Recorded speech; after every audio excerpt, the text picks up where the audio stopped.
Bonjour. Je fais cette petite vidéo un peu spontanée. Ça fait déjà plusieurs semaines que j'essaye de la faire et que je recommence, que j'annule, que voilà. Ça fait plusieurs mois que je n'ai plus posté du tout sur YouTube, que j'ai fermé temporairement en tout cas pour une durée indéterminée mes comptes sur Instagram et sur Facebook, et ça fait vachement de bien. Il y a eu pas mal de changements depuis l'année passée.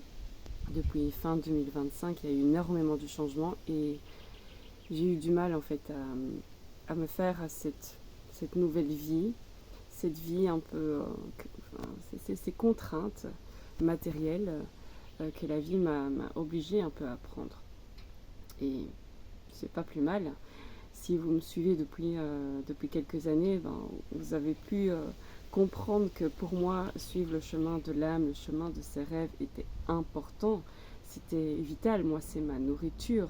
Je ne peux plus faire sans depuis que j'ai reconnecté justement à mon chemin de vie. Et eh bien, j'ai dû reprendre un job salarié pour pouvoir pallier à des besoins de sécurité matérielle. Et donc ça a été très difficile de faire le deuil de ce temps que je n'avais plus à consacrer à mes projets. Ça a été extrêmement douloureux et ça l'est encore aujourd'hui, mais cette intensité a diminué fortement. Mais c'est quelque chose que je combats encore un petit peu. Donc je n'ai pas trouvé cette paix dedans. Et je ne crois pas qu'il faille forcément trouver de paix dans ces contraintes que la vie nous oblige un petit peu à prendre. Parce que c'est nécessaire, j'en suis consciente, c'était nécessaire. Donc je fais un travail d'aide ménagère depuis fin 2025 et c'était par facilité au niveau des horaires, cette flexibilité pour être présente pour mes enfants, pour pouvoir aussi reconstruire un petit peu tous mes projets autour de, de cette nouvelle organisation de vie. Il y a cette fatigue qui s'est installée, il y a cette colère aussi qui était très présente. J'ai vraiment senti comme une mort intérieure. C'est vraiment ça. Et donc, depuis quelques semaines, je ne sais pas si je vais partager sur une seule vidéo toutes les prises de conscience et les éléments importants de ce cheminement, parce que je ne suis pas la seule à le vivre et je pense que ça pourrait peut-être réconforter ou faire du bien à certaines personnes qui vivent plus ou moins ce même cheminement, processus actuellement, ou qui sont amenées à le vivre. Et donc j'ai pu aussi mieux comprendre via différentes situations cette notion cette notion qui m'est importante, la notion de présence, de pilier de présence. Donc j'approfondis aussi auprès de mes clients justement cette présence, ces limites, cette distance, cette juste présence en fait.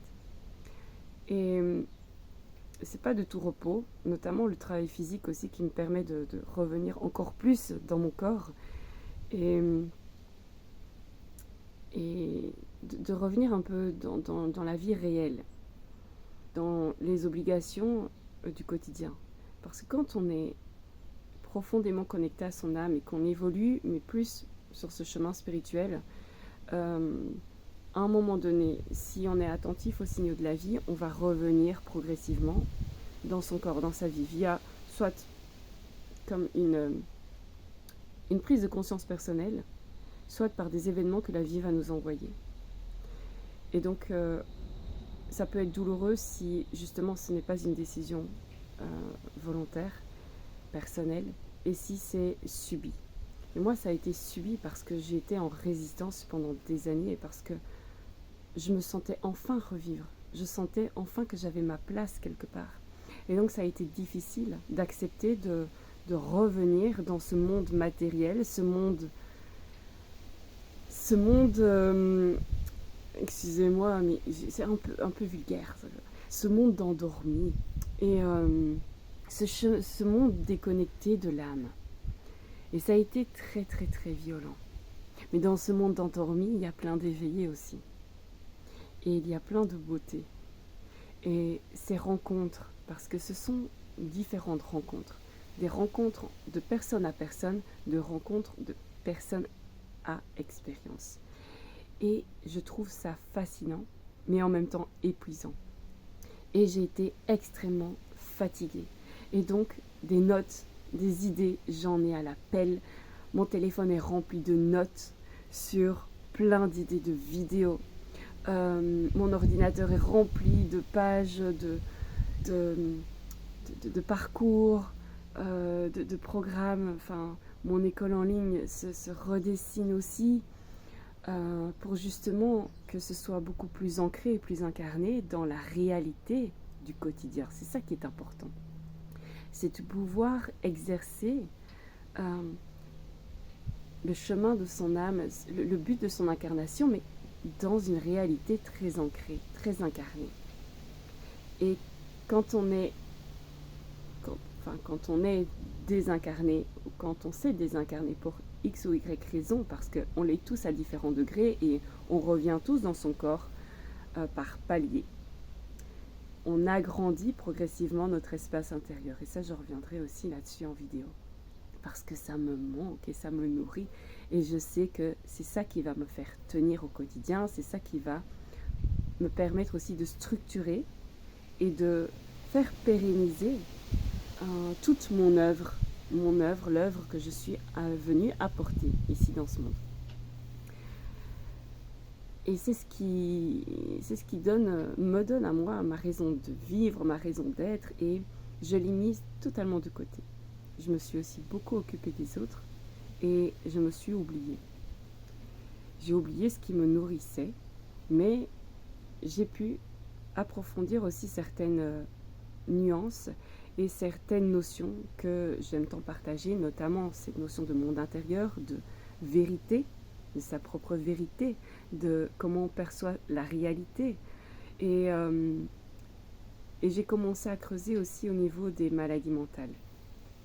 Bon, ça c'est encore en cours de recherche, voilà.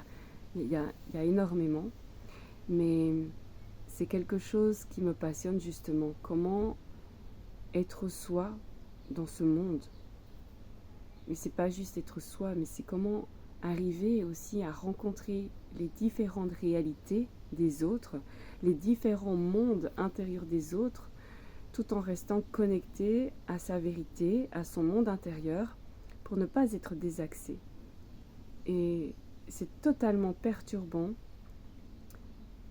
J'ai été complètement désaxée, complètement. Et là, progressivement, depuis plusieurs semaines, je reviens progressivement en mon centre. C'est pas facile parce qu'il y a encore, plein d'éléments dans ma vie qui demandent à être stabilisés, et il y a plein d'éléments qui viennent aussi jouer au niveau émotionnel. Donc, voilà. C'est pas un processus facile, mais partager avec vous ces prises de conscience, ces cheminements, proposer des activations comme ça de conscience, ça me manque et ça me nourrit. Et j'ai plein de projets encore sous le feu et ils viendront avec un degré de compréhension, une finesse différente, plus de profondeur aussi. Peut-être plus de piquant dans la façon de voir les choses, dans la façon de proposer justement une perspective différente. Et donc j'ai plein de vidéos prochainement, enfin plus vidéos podcast, parce que pour le moment, je préfère vraiment y aller progressivement au niveau de mon temps, de la gestion du temps, voir comment ça va se passer. Et donc je partagerai tout cela plus sous forme de podcast dans un premier temps, parce que j'ai aussi d'autres idées avec des vidéos un peu plus imagées, avec des schémas et tout, mais ça demandera un peu plus de temps. Et pour l'instant, ce temps, il m'est précieux et j'en ai pas beaucoup. Voilà. Donc, sinon, tout va bien. Enfin, comme on peut le souhaiter. Voilà, on rencontre tous des situations qui nous font grandir, qui nous ramènent à nous aussi, donc qui nous désaxent pour mieux nous recentrer, pour mieux revenir à qui nous sommes vraiment, et peut-être pour approfondir justement certaines notions que nous avons expérimentées, que nous avons comprises, que nous avons conscientisées. Et donc là, je vois que, par exemple, la notion de vérité, d'être connecté à ma propre vérité, sans pour autant me sentir dénigrée vis-à-vis des autres, quoi, eh ben, je la vis différemment. Et il y a toujours ces petits piquants extérieurs qui viennent pointer là où ça blesse, parce que ça vient toucher des valeurs importantes, mais justement, c'est pour mieux les travailler différemment et en profondeur. Voilà. C'était le petit message voilà, du jour où j'avais envie de revenir justement parce que ça me manque et ça fait des mois et ça me manque. Et voilà, et j'ai hâte de vous repartager voilà, ces séries vidéo et ces nouvelles prises de conscience et nouvelles propositions. Voilà, j'espère que tout va bien pour vous et que tout se déroule comme tout doit se dérouler. Voilà, je vous souhaite une excellente journée et je vous dis à très vite.